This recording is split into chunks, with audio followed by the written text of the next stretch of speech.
90.3 WHPC, the voice of Nassau Community College. You're listening to From the Press Box. My name is Rob Leonard. Joining me, of course, is award-winning sports writer and someone I call my brother, Timothy J. Leonard. Hello, brother. How are you? Good morning, brother. I'm outstanding. How about yourself? I spent an hour and a half at Jamaica train station. Nice. From 3:45 to 5:15 or 5:16. So, lots of people would love to say they were in Jamaica. Oh, God. Maybe it's not the same one you were in, but no. Actually, it's not bad. I mean, it's clean. It's there's not a lot. The train station is safe. It's so pretty safe. Even though it's late, very late at night. There's no place to sit. Well, and that's something they've had with trains, with the whole MTA. There's no place to sit. Well, that's why the homeless people now carry these chairs, those foldable chairs. Yes. So they don't have to sit on the ground. They can sit in the chair and fall asleep. So, there you go. But I'm exhausted right now. So, but we're going to talk sports. Let's talk about the Mets first, brother. Absolutely not. Yes. No. Let's start off because first of all, I just want to just quickly say, first of all, our director Sean Novak just brought up a good point when we were in the other room. The Mets cannot get to 500 for the rest of the season. Yeah, so why would we talk about that? So that's the first thing. These guys were in first place in July. And they weren't very good. Doesn't matter. Let's talk about the real New York story, brother. Doesn't matter. The real New York story is your New York Yankees. I don't care about the Yankees. Let's talk about Tottenham. I mean, the Mets were in first place. They should be in the playoffs. Why are you hijacking the show? I don't understand. Because that's what I do. The Mets are a non-story. Yeah, I don't know. Total non-story. I don't know. What was the story that happened this weekend, brother? In fact, the only positive sports news that happened this weekend was your Tottenham, New York Yankees. Tottenham losing, I think. That was not a New York story. I'm talking New York story. Listen to what I say, brother. Anyway, I'm just shocked about the Mets not making the playoffs. Again, you're going with the Mets. I don't understand this. Is Luis Rojas... Let's talk about the Mets at 9:50. Is Luis where they gone? belong? Gone. That's all I want to know. I think he is. Yeah, of course he's gone. Yeah. Of course. But who's the GM? Wally Backman. They don't have a GM. Wally Backman. Wally Backman's going to be the manager? Yeah, that's well, the the odds you can get on Wally Backman becoming the Mets manager? I don't know. 1,000 to 1, and they still wouldn't pay off. Darryl Strawberry. Not a chance. Doc Gooden. No. Not happening. Actually, Darryl would probably be a good choice. So, no. Well, anyway, let's talk about those Yankees, brother. Yeah! Yankees! Yeah! That's right. That's right. They swept the Red Sox. Sweep. The Sox from Boston. The Sox. Anyway, 8-3, 5-3, and 6-3. If they played one more game, they could have had a chance at the Boston Massacre. Well, it wasn't quite, the scores indicated it wasn't quite a Boston Massacre, but winning 3 in a row from the Red Sox, it was enough to crush the souls of Red Sox fans everywhere, which is fine with me. I don't know, Tim. You have so many friends who are Red Sox fans, It's fine. Are they crying right now, brother? A couple of them are. I know that for a fact because they were crying on my Facebook page last night. That's good, I guess, isn't it? Your boy Croce. I like Croce. My mook friend Croce. You like Croce too. He loves to make I've trademarked this phrase, but it's called the Croce idiot prediction. Right. Because he still is saying that the Yankees won't make the playoffs. And it's not a guarantee that they will. They still have 6 tough games remaining. The Toronto Blue Jays, that series starts up tomorrow. Blue Jays obviously fighting for their lives at this point because they can't catch the Yankees. They might catch the Red Sox, although the Red Sox have it easy. They're playing the Orioles again, and then they're playing the Washington Nationals. Those two franchises, since the trading deadline, I think have probably won about 3 games between them. Wow. That's how bad they are. Both of them. The two of the worst teams in baseball, even worse than the Mets. So that's how bad we're talking. The funny thing about imagine you're a Baltimore Orioles fan. We have cousins who are. I know, but I mean, they haven't done anything in 100 years. Not 100. It's been 20 for sure, or close to 20 anyway. Is Peter Angelis still there? Yeah, of course he is. He's not selling. He still makes money. He's never going to sell. I guess those Boog Powell. We touched on this last week, brother. The Orioles have a good minor league system. No, they have the kids are coming. So the Orioles will be relevant probably in about 3 years. Wow. And if they have any brains, either this year or next year, they'll start going after free agent pitchers.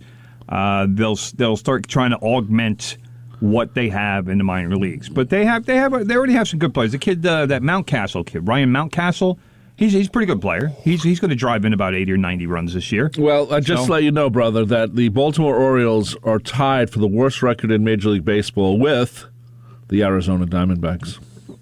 Right. So now you're talking, I don't know which one of them, whoever has the worst record will get the number one pick. So another number one pick to go along with some of the other picks that they've made. That's how the Astros did it. The Astros basically lost on purpose. They kind of tanked. The Orioles, some might say, are doing the same. They're not really trying very hard to win, but this is their plan at this point.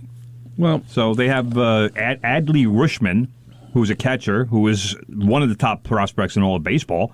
He's going to be the centerpiece of their rebuild. Okay, so right now, as of right now, the Yankees are team number 4 in the American League. Okay, that would make sense. Team number 5 would be the Red Sox. Right. But don't the Yankees have a better record than at least one division leader? 89 Pretty and sure they 67. What about the White Sox? They're 88 and 68. Yeah, so the Yankees have a better record. Yeah. The White Sox clinched the division a few days ago, and the Yankees are fighting for their lives. And the White Sox are, like 15 games ahead of whoever in the Central, which is a garbage division. 12, but not bad, though. But that's what I'm talking about. And I don't even know what's going on in the West. Astros 91 and 65. Oh, good for them. Who knows how they achieved that record? Mariners are 86 and 70. Mariners are hanging in. Yeah. So, and the Athletics are pretty close too, actually. Yeah, but they're fading. They were at one point. A lot of people thought the Athletics were going to be one of the wild card teams, and they have done a hard fade since in the last say 2 or 3 weeks. Okay. And the Blue Jays, like we've been saying, the Blue Jays are the team that is coming on and is playing some really good baseball. They got their young players. And all of those kids are coming of age, all in a hurry. So this is all close by. I mean, Toronto's 2 games behind the Yankees. Right. Well, yeah, and a game behind the Red Sox. Yeah, so watch out, Red Sox. Wow. But see, Toronto. I obviously have to root for the Yankees to beat Toronto. So. Really? Are you sure about that, brother? Yes, I am sure. Anyway, let's talk about this almost Boston massacre. Hard to believe, brother. 42 comeback wins for the Yankees. Not hard to believe. It's a gritty team. No, but that's something that you would think they'd be in a better situation. I've said it before. I'll say it again. This team. The most frustrating thing about the Yankees this season has been their inconsistency. It's been absolutely maddening. You don't know which team is going to show up and how they're going to play. There have been games. There have been weeks where the Yankees look like an awful team that will never make the playoffs, and there are games and weeks and even was it not fortnight? What is 2 weeks? Fortnight? I don't know. Whatever. But 2 weeks. Where like 13 games where they're unbeatable. Like right now, the Yankees won 6 in a row. Right. And as the Red Sox found out, they're playing pretty damn good baseball right now. They've got everything going. The starting pitching is doing well. The bullpen has been pretty much lights out. The bats have been timely. Giancarlo Stanton absolutely carried the Yankees this weekend. In the 3 games, hit a home run in each game. Drove in 10 runs in 3 games against the Red Sox. He is the first or the second Yankee in history to have 10 RBIs in a 3-game series against the Boston Red Sox. Do you know who the other one was, brother? No. Mickey Mantle. Really? That's a big name. That is a big name. Wow. You do something that Mickey Mantle did, you did something pretty impressive. I agree with that. So, well done, Giancarlo Stanton, probably on his way to American League Player of the Week. But this is, the first game, 8-3, Friday night, big win because the Yankees needed to get that first win. Because they had just swept Texas. They were creeping closer to Boston. And you knew, even if they took 2 out of 3, they would still wind up being a game behind Boston. So They needed that first win. You needed that to get that out of the way. Garrett Cole was pitched outstanding. The Yankees, when Stanton came up and hit the home run, it was pretty much over at that point. So the next night, Saturday night, Nestor gets a start. We love Nestor. Right. And the Yankees are losing 2-1 when the Red Sox faulty bullpen. And this is the thing that aggravates me with my Mook Frank Croce. I'm just going to refer to him as my Mook Frank Croce from now on. Okay. He's been telling me all year, the Red Sox bullpen is great. Thanks for giving us Adam Ottavino. Hint, more on him later. Thanks for giving us Garrett Whitlock, who's now injured. And so all of these guys who he's been crowing about all year, and some guy named Tanner Houck, who was apparently some prospect, who he's gotten a Hall of Fame already, despite the fact Tanner Houck literally has one career win. But these guys come in, it's a walk, then some lefty, I don't even remember his name, comes in to pitch to Rizzo. Because LeMahieu and Judge walk, puts on first and second, it's 2 outs. Rizzo, the guy gets hit by a pitch. So now the bases are loaded. And now, because of that sweet MLB new rule this year, where if a relief pitcher comes in, he has to face a minimum of 3 batters. Well, now you got a lefty facing Giancarlo Stanton. And you know what I was saying when that scenario presented itself. Thank you. Now, Buscema, my man Buscema, right, and myself, we had independent thoughts, but they were the same thought, which was, if this guy is moron enough to throw a first pitch fastball, then Stanton's going to hit it into Revere. And what happened? First pitch fastball. Booyah. Stanton did damage to a restaurant across the street because that ball did not stay in Fenway Park. Right. Left the building in a hurry. That's cool. I like when the ball is Yankees lead. Fenway. Okay. So and that was it. Stanton hits a grand slam, takes all of the air out of the ballpark. And that's when I say crush the souls. That was the first time for this crush the souls. And then last night he did it again. More soul crushing. Because last night, Jordan Montgomery, who the Yankees never score for, but last night they finally put some runs on the board because they were losing. The Red Sox fans were whining and crying that Aaron Judge had struck out because the Yankees at that point were trailing 3-2. They said Judge struck out. The Red Sox catcher Christian Vazquez, maybe he lost it to transfer. Maybe he dropped. I don't know. It looked like maybe he did catch it.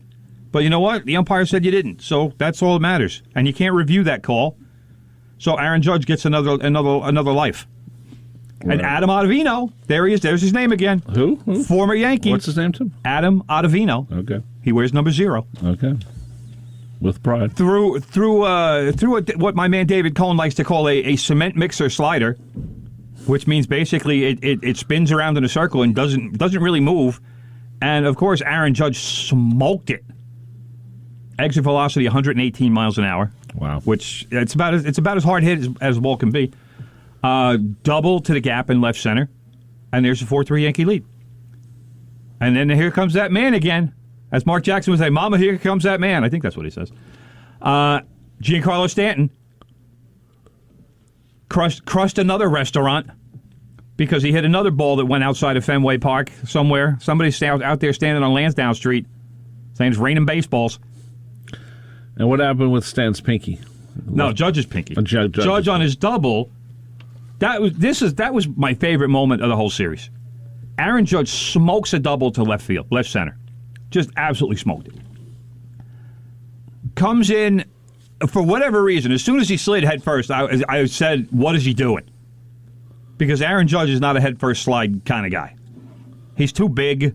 Most people aren't, really. It's a horrible thing. But he's too big. He shouldn't be putting his hands at risk, first of all.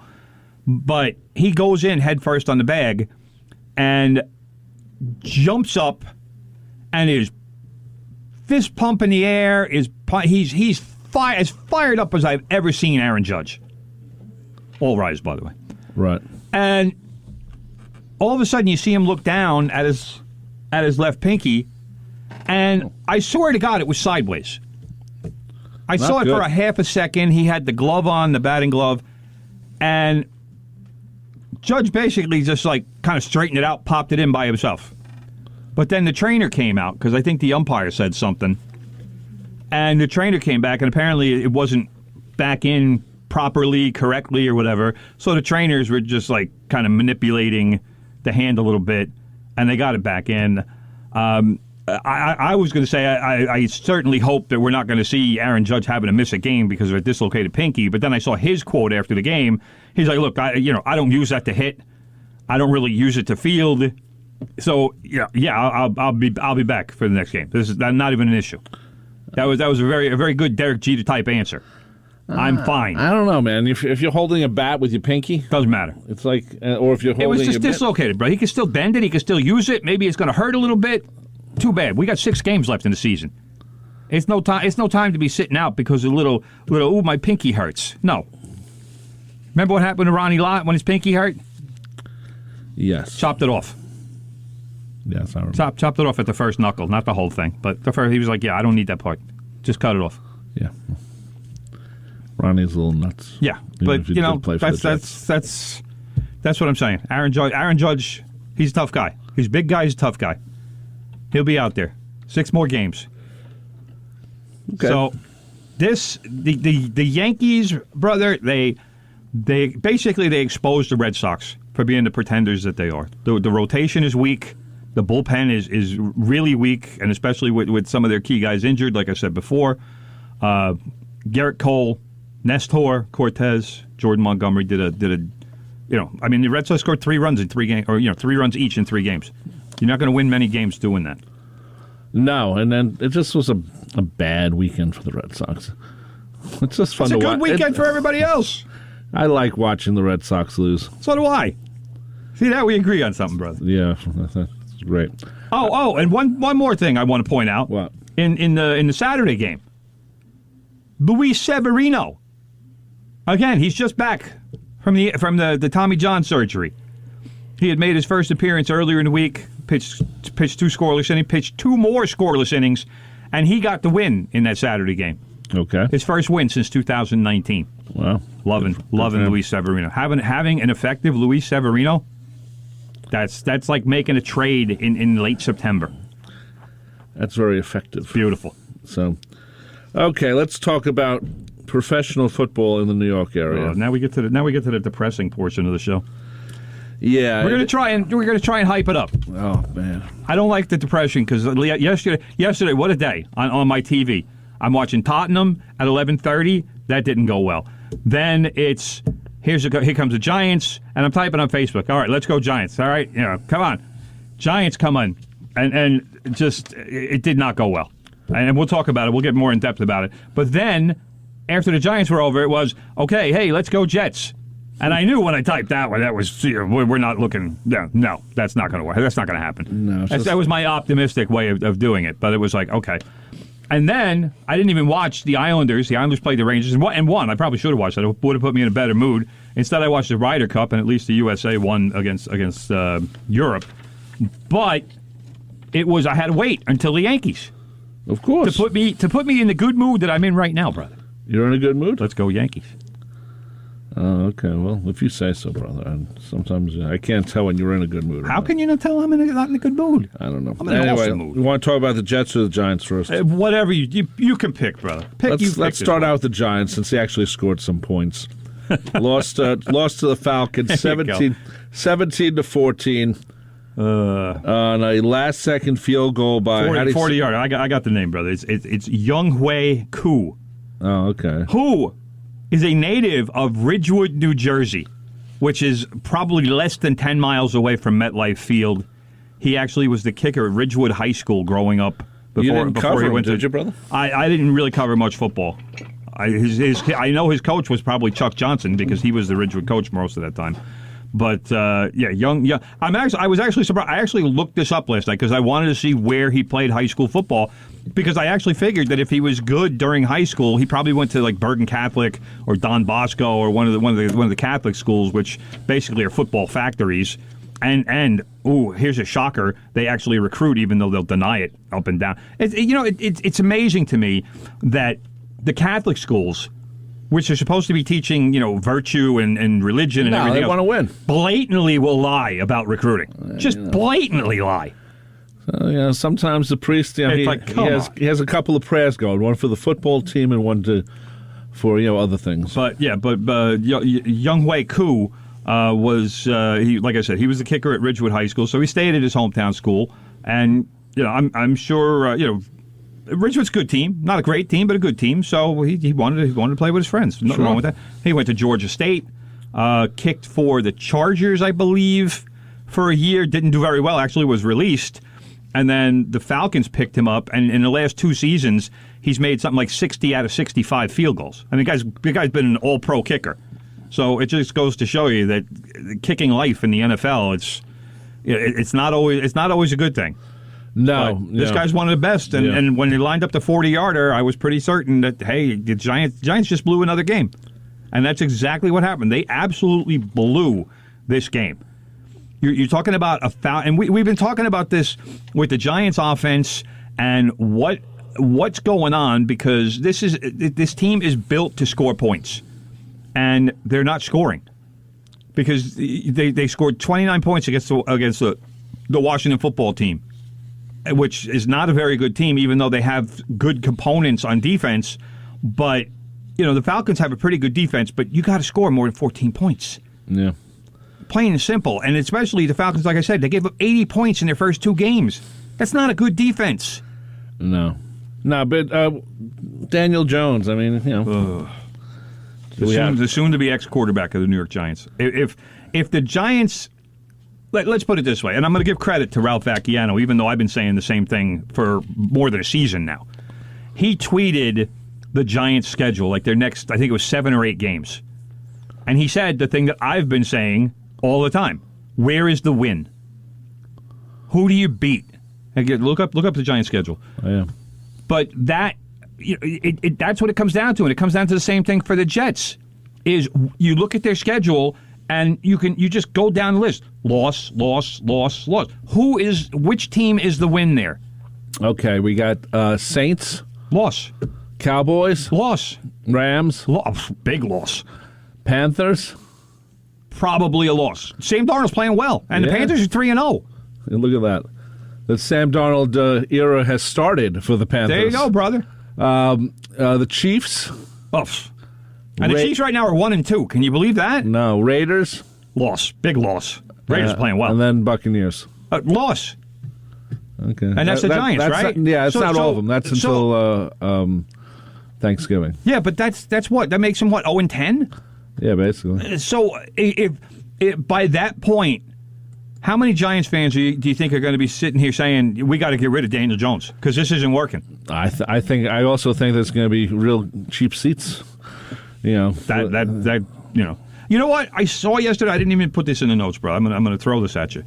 I saw when I was watching the Jets game, and I didn't even realize it at first. They had good seats available when they're playing Tennessee on October 3rd. And I thought to myself, have I ever seen, it took me a minute, but I said, have I ever seen a commercial to hype football tickets? No. I think it was the first time in my life that I've seen a commercial from the team, be it Jets or Giants, to say, hey, you can come to the game because we have tickets available. Because tickets have never been available. This is all about the personal seat licenses. And imagine you bought that basically a ripoff. It's basically a shakedown so you can get your seats. At least the Jets allowed the upper deck not to be. It's not even basically, brother. It's absolutely and blatantly. So at least the Jets allowed the upper deck to be non-PSL. But the Giants, this is why you have tickets. People are like, I have to get rid of my tickets. I don't want to go waste my time with this, and maybe I can make some money back on it. And they never get their full amount, and they don't get the. Well, they shouldn't. I mean, they don't get the license amount anything. I mean, basically, with the license, you're just carrying the license until the team gets good again, right? Because then it'll be quote unquote worth the money. Even though I don't think a personal seat license is ever worth the money, but that's what you're doing with the tickets at this point is trying to get some of the money back on the football tickets, and you're not getting. even close to full value. And if you do, somebody's a sucker. Would I enjoy maybe going to a game? Yeah, that's what I would go. In a non-COVID time, absolutely. For just one game and to go have the experience, enjoy myself, have a few beers, hang out with some friends, maybe do some tailgating, something like that. But right now, the only way I'd go to a game right now, whether Jets or Giants, is if I set up a good tailgate, or how sometimes you can buy into one. Tailgate? Yeah, sometimes you can just pay someone $10. If you have a friend who's part of a big group or something. But isn't it like my guy Cliffy used to be like that? He used to go to tailgate with 20 people.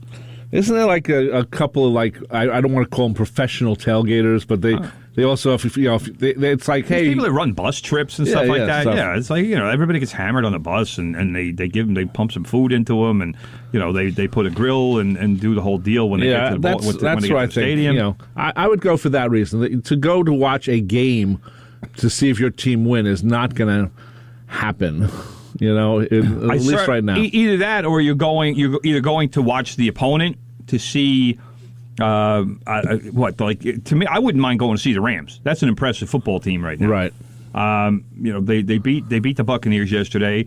Matthew Stafford is he's looking like the MVP this season. That's how good they are. And Aaron Donald, who I'm sure everybody knows, the defensive lineman for the Rams, who's just an absolute stud. I read this. I forget. It might have been on Yahoo.com. He found Matthew Stafford after the game, wrapped him up in a big hug. This is Aaron Donald, who's been frustrated a lot by the Rams over the years because the defense he's always led a really good defense, but the offense wasn't able to match what the defense did. Wrapped up Matthew Stafford in a big hug and just said, "I love you, man." Because the Rams are a legitimate Super Bowl contender right now. Yeah, legitimate. As much as I would like them to win, wait, who? The Rams. Okay. I'm glad they're back in Los Angeles, but it seemed like it was a real estate deal as much as a return to Los Angeles. Everything with the NFL. Yeah, I know, but why are the Raiders in Las Vegas? Well, because it's a real estate deal. Yeah. Anyway, I just want to read this. Jordan Raanan of ESPN, he was talking about John Mara, and it says the problem was that Mara's team was in the process of losing 17-14. The Giants had just dominated in the first half, yet went into the break trailing in what would end up being their third loss in 3 weeks to open the season. I would boo too, Mara said in the hallway heading to a suite before the start of the third quarter. We're 0-2 and down at half. So, and then Jordan writes, make that 0-3 for the third time in 5 years. And I'll tell you what, I said the same thing on Facebook. I was talking to a friend of mine, my man Gal, who's in Ireland. And he's a big Giants fan from Ireland. But I said the Giants have dominated this half. And I used the we. I said, and we're going into halftime down 7-6. I said, that's absurd. And there were so many plays that the Giants could have made. Right. That would, there was the one play, there was an interception that wasn't caught. I think it was Logan Ryan.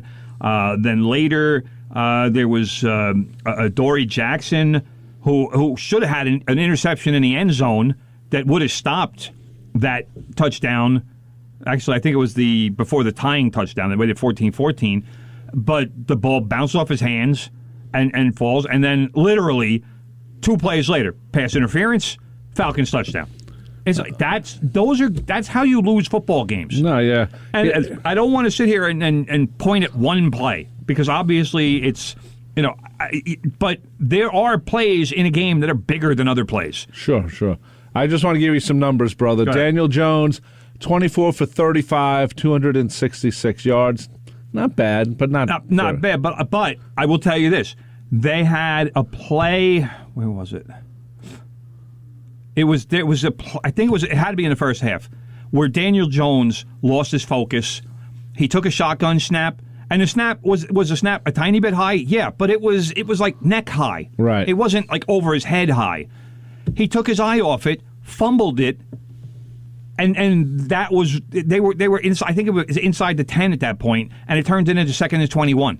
So now you got to kick a field goal. Now you don't have a chance to score a touchdown because you took your eye off the ball for a second, and that's a fumble. And that's been Daniel Jones' biggest problem. It's the fumble. And what's the Rob Leonard method? If you're that close, don't go for the field goal. I'd rather not get a touchdown than get a stupid field goal. You can't when it's 2nd and 21. You're going for field goals. You got to put points on the board. Yeah, but did it matter? No. Well, they might play harder if they have to get more points. That's ridiculous. Saquon Barkley, 16 touchdown. 16 carries, 51 yards, 1 touchdown. He looked pretty good. Looked effective receiving too, which they threw him the ball a few times. He said after the game that his eyes and his feet. He said, I know it sounds weird, but he said, now my eyes and my feet are starting to work together. Because when he sees the hole, he's hitting the hole. Yeah. Whereas before, it was kind of it was... Okay. He's not used to the rhythm of the game yet because it's been so long. But he looked a lot better yesterday than he looked against Washington 10 days ago. And Kenny Golladay... 4 receptions and 64 yards. I thought, you know what? I thought he had more catches than that, to be honest. He was getting the ball a decent amount. The biggest problem that comes out of this game is Darius Slayton and Sterling Shepard both were injured during the game, which meant more touches for Kadarius Toney, who I thought looked pretty good.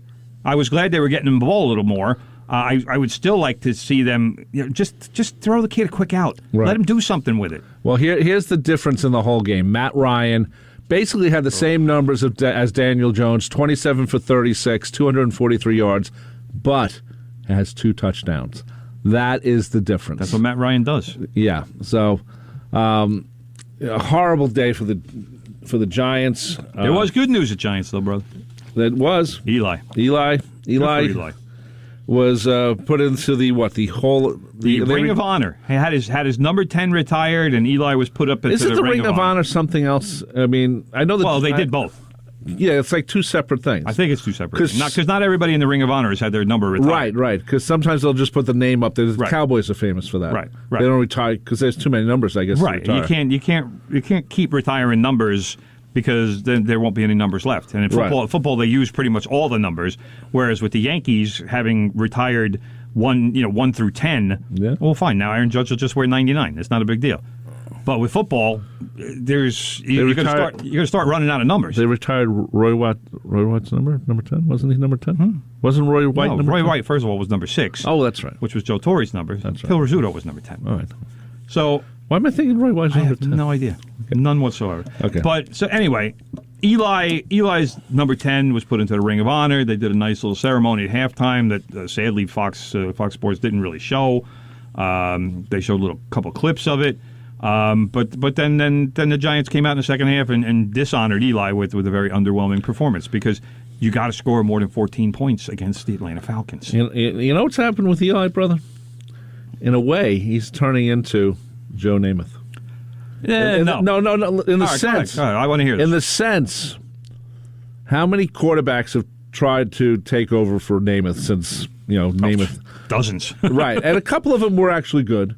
Yeah, Richard was good. Richard Todd was pretty good.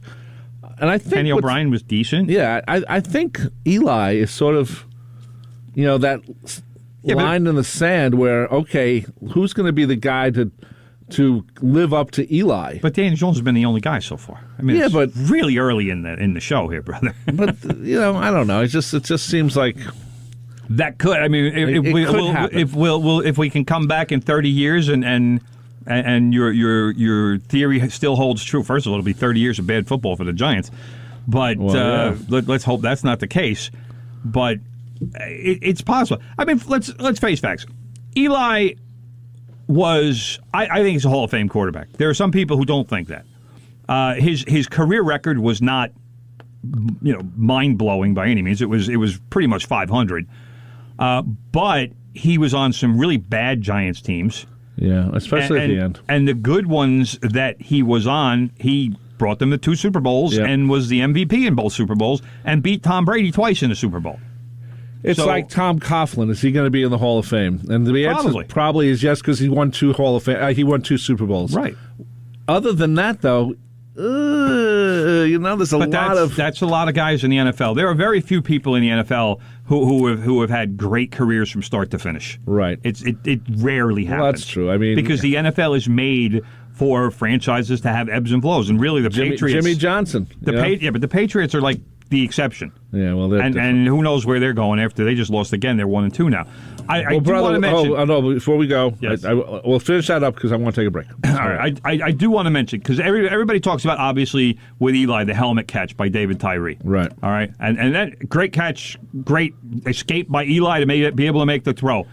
But to me, the best pass that Eli Manning ever threw, and maybe any NFL quarterback ever threw, was when he dropped, there was a long pass up the left side, double coverage to Mario Manningham in Super Bowl 46. There has never been a ball more perfectly thrown than that pass.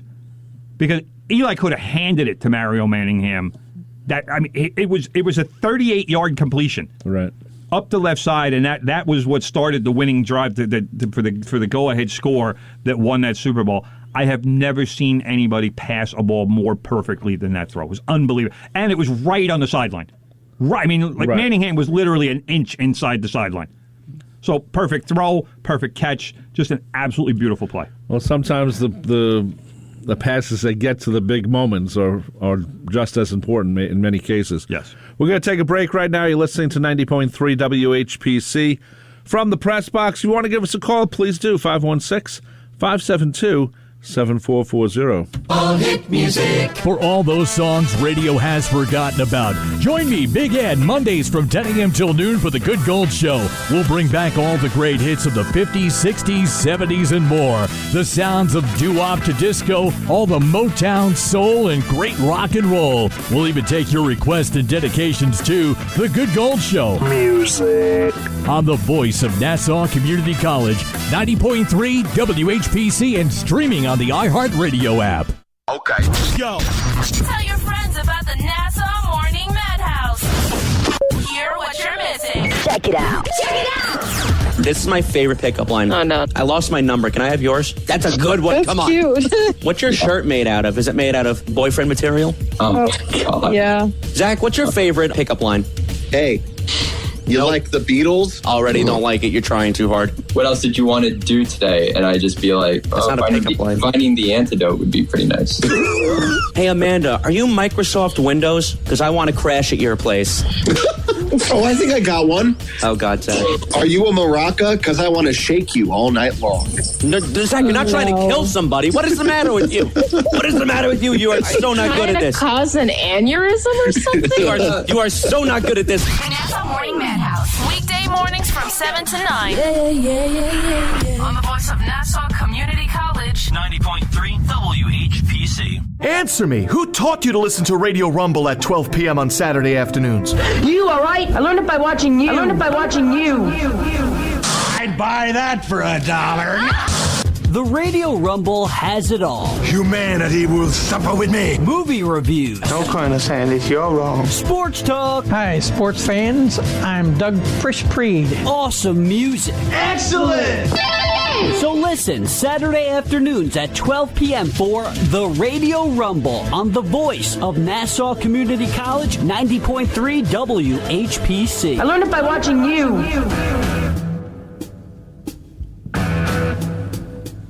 In the days of my youth, 90.3 WHPC. From the Press Box is on your radio or your listening device. Don't forget, we can be heard at nccradio.org, iHeartRadio app, TuneIn.com, and now Odyssey.com. Streaming everywhere. This show becomes a podcast later on for those who might want to hear it again, or maybe you missed it or something, because some people maybe are at work right now, they can't listen in.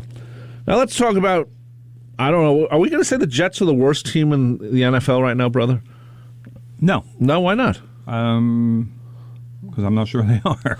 Okay. They're up there.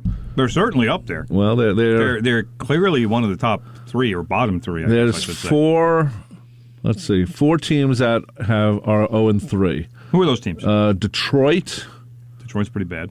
You have Jacksonville Jaguars. They're really bad. Indianapolis Colts. Ooh, really? Yeah. 3. And the New York Jets. Cousin Darius is on the Indianapolis Colts. Oh, wow. We should interview him. Ask him why he's not at the family reunions. Well, and of those 4 teams that are 0-3, brother, the Denver Broncos have played 3 of them. Wow. So, talk about a mirage. 3-0 mirage. And the Broncos are 3-0? Yes. And the Las Vegas, I can't say that, Las Vegas Raiders are 3-0 3-0 also. Wow. Who else is 3-0? And the Kansas City Chiefs are 1-2. They are, you're right. Shocker. And the Los Angeles Rams are 3-0. The Arizona Cardinals are 3-0. Yep. The Carolina Panthers are 3-0. Sam Darnold. And that's it.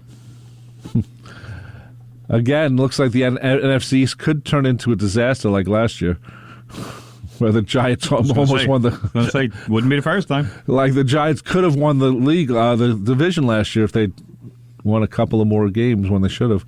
Anyway, brother, Jets lost 26-0.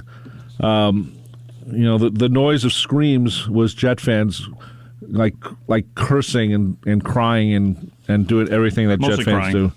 Well, yeah, cursing too. Yeah, that's what Jet fans do, curse and cry. Yeah. Zach Wilson. Is the Zach Wilson era over, brother? No. Don't even go there, brother. 19 out of 35, 160 yards. Come on, man. That's horrible. He is running for his life. And I know it was the same thing that I said about Darnold. At least Zach Wilson has a couple of targets. Right. But when you're a quarterback and you're running for your life, what are you going to do? 5 sacks, man. 5 sacks. I mean, 2 interceptions. This kid, and the 2 interceptions. That was the one thing I wanted to talk about. Both of the interceptions went through a receiver's hands. I'm not putting that on Zach Wilson. If your receivers can't catch the ball, what's a quarterback supposed to do? Right. You got to keep throwing. So throw the ball and find Jets. Get somebody who can catch. Joe Douglas, find me receivers. And Denzel Mims, a second-round pick from last year. I still don't know why, but was a healthy scratch yesterday. What's that about? A healthy scratch. You got a guy on your roster who actually can catch the ball, and for whatever reason, you're not playing him. Here, see if that's on ESPN somewhere. See if they finally reported it, because nobody had anything on that yesterday. It was just, Denzel Mims isn't playing, but he's healthy. Huh? Get everybody out there. You need everybody on the field. Anybody who can play, anybody who's got any talent needs to be on the field. So, I didn't understand that one. The Jets, yes, they drafted Zach Wilson, big quarterback, number 2 overall pick. According to Rich Cimini at ESPN.com, it says Jet inactives, Denzel Mims, Jamison Crowder, Michael. All right, don't worry about it. Whatever. Anyway, it says here, why? Mims was a healthy scratch for the second week in a row. Mims is drawing trade interest, as Rich Cimini, reported last week. That's not reason not to play somebody. Maybe they don't want him hurt. If they're going to trade him, they don't want him hurt. And he doesn't say why they're willing to trade a second-round pick who's played like 4 games for them because he's been hurt? You know Rich Cimini. Give him a call. No, that's all it says. But they first of all, the Jets need to get Mekhi Becton healthy. Yeah. Because they spent remember when the Jets made that pick, and here comes Mekhi Becton, and he plays the first few games and he dominated people. And the Giants had taken, who was it, Alex Thomas, I believe it was. And he didn't play so well. And everybody most of the football people in town were saying, well, the Jets got the good lineman, the Giants picked the bust. Well, Mekhi Becton is a great lineman, don't get me wrong. But if you can't stay on the field because you get hurt every second or third game you play, then you're useless. Okay. Health is a very big part of professional sports. Yeah, if you can't... Staying on the field... If you're not healthy... Look at Giancarlo Stanton. What's he done this year? He's had a great year. Yeah. Why? Because he's been healthy. That's right. Because he's been able to play. You want to hear who the Jets are playing? Good. Titans. Loss. Falcons. Probably a loss. Falcons. 2 weeks in a row? No, what did I say? Titans. You said Falcons. Oh, I'm sorry. Titans, Falcons, Patriots. Loss. Bengals. Would love it if it was a win, but it's going to be a loss. Bengals. Loss. Colts. I don't know. Colts are 0-3. Buffalo. Loss. Big loss. I was reading an article about the Bills Mafia. Now they're maybe even crazier than the They're Raider lighting fans. tables on fire now. Oh, my God. Idiots. Then the Dolphins. Loss. Okay. So okay. Even and Tua should be back by then. So, but even if he's not, that's until Thanksgiving. So we're talking about. We're talking about having two teams that are potentially 0-10. The Jets might be 1-9. But I said this last week, and you said it was too early to do it. But we're heading towards two teams having top 5 picks again. I did say that, didn't I? You said it was too early, but look at the schedules and look at the teams. There's not a lot to be excited about. I would love it if the Giants' offense at some point would click and would say, all right, this is what we need to do. Jason Garrett, I'm really not happy with him as the offensive coordinator. He hasn't. The Giants were 31st on offense last year, and I think they're like 30th. You know, they went out and they got all these weapons in the offseason. Why aren't they working? Right. Why aren't the Giants? The Giants should be a formidable offense. And fine, maybe you got to wait a few games for Saquon Barkley to get dialed in the way he wants to be, the way he says he's pretty much he's almost there. But it's either there's the reasons are pretty simple. It's either Daniel Jones or it's Jason Garrett. So either one of them or both of them need to go. And if the Giants are in the top 5, and I said this last week, if the Giants are in the top 5 of the draft, you go quarterback. Right, but I'm not sold on Daniel Jones, and they need help at line. They need help on defense, and the defense is. You know what? I said last week the defense wasn't very good. I was watching them yesterday. They're better than I thought. So this is a team that they shouldn't be on the path to 0-10. Mm-hmm. So something is wrong, and I don't know if that's a Dave Gettleman, the general manager. I'm not going to put it on Joe Judge. I think Joe Judge is a good coach. It's going to take a lot to convince me that Joe Judge isn't the right guy for the job. Because I like Joe Judge. I like his attitude. I like his program. I think he's a little bit harsh in that Belichick mode a little bit, but I like what he represents and I like what he's doing. So I like him too. I think it gets to the point, though, even if you like the guy and he might be a smart guy, a smart football guy, but if you're not winning, they will dump him out the door. Belichick lost with the Cleveland Browns. Yeah, I know. You got to remember that. You got to remember that. Justin Tucker hit a 66-yard field goal yesterday. That was unbelievable. That is the new record now. If you haven't seen this kick, go to whatever site that you can find a video and just type in Justin Tucker 66 yards. He just absolutely crushed this kick. And to kick a 66-yard field goal, obviously you need to crush it. Yeah. The ball hit the crossbar and bounced over the crossbar. Yeah. So basically it was good from like 66 yards and 6 inches. Yeah. Because, and as far as I'm concerned, I'm someone who thinks that Justin Tucker probably has the strongest leg in football. So now we probably know 66 yards is pretty much the longest field goal anybody is ever going to make. It would be really hard to make one longer than that. I agree, but you never know. You never know, but 66 yards to me is pretty much the limit. We'll see. We'll see if somebody gets 67. I don't know how many teams would actually attempt 67. Well, that's the thing. Would you attempt it? It was a perfect scenario. Yeah, I mean, it was like 66, and it was like, all right, you know what? But who was it yesterday? There was another team that attempted a 68-yard field goal, which was just short.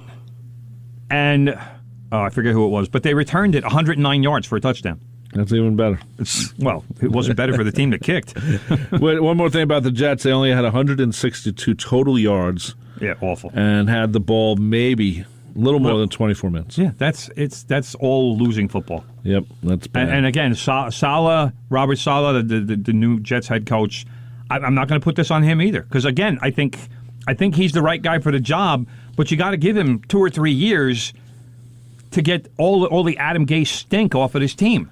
Yeah, but still, you got to come in with if you're going to come in like he did, come in with a different plan, different plan. The Jets' defense isn't bad. They're certainly not elite, but they're a pretty good defense. But when the other team, the opposing team, the Broncos in this case, or I don't remember who they played last week. Who they played last week? Jets played last Patriots. week. Oh, they played Patriots. Yeah. Both of those teams scored points, especially in the second half, just because they kept getting the ball back. Yep. And that's a combination of the ineptitude of the offense, but also because here's Wilson throwing interceptions because his receivers can't hold on to the ball, or he's running for his life and getting sacked, so they have to punt the ball. So all right, fine. Now your opponent has the ball back. They're going to score points. Opposing teams are kicking a lot of field goals against the Jets. That's the encouraging part.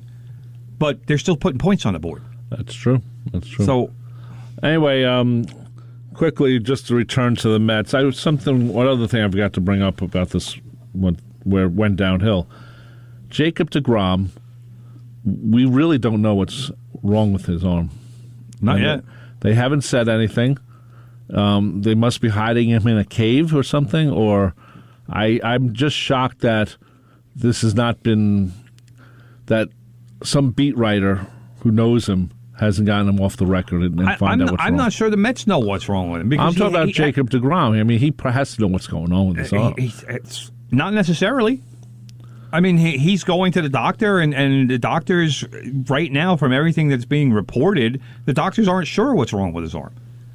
If let's put it this way, if a doctor thought he needed Tommy John surgery, then it would have been reported by now. Right. He's been on the shelf for that long. That's what bothers me, is that you would think if it was, we would know by now. But what else could it be? I'm going to put it this way.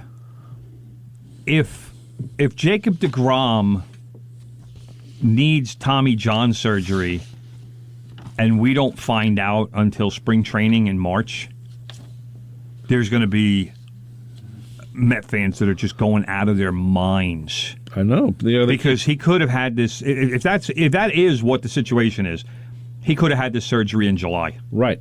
And could have been back next July. Yep. If he needs Tommy John surgery and we don't find out about it until March, then he is out for 2022 and probably doesn't pitch in 2023 until May or June, because he's going to need time to get back. He won't be able to just jump back into spring training. And he'll also be a little bit older, too. Right. So. Well, that I'm not really worried about. Well, I do.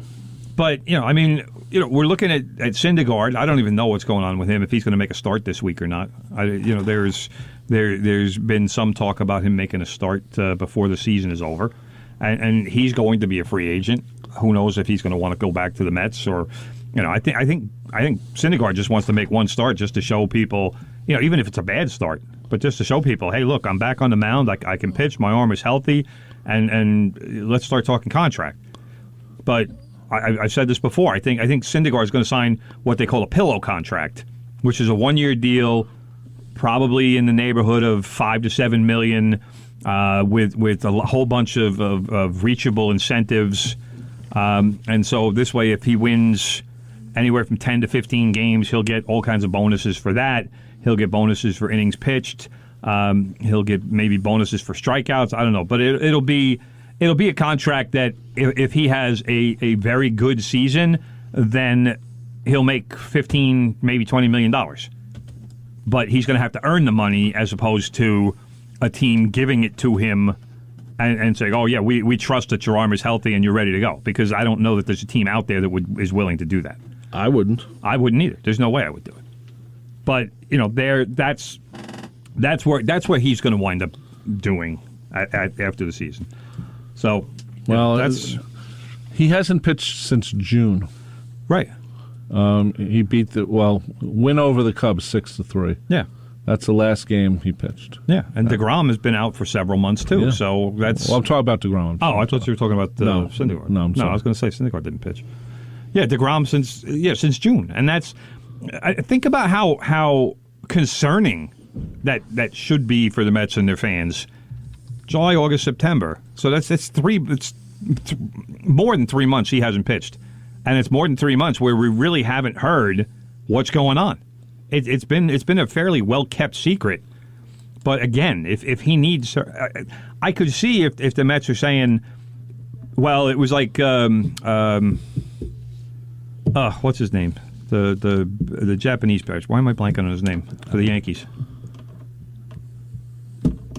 The pitcher? Yeah.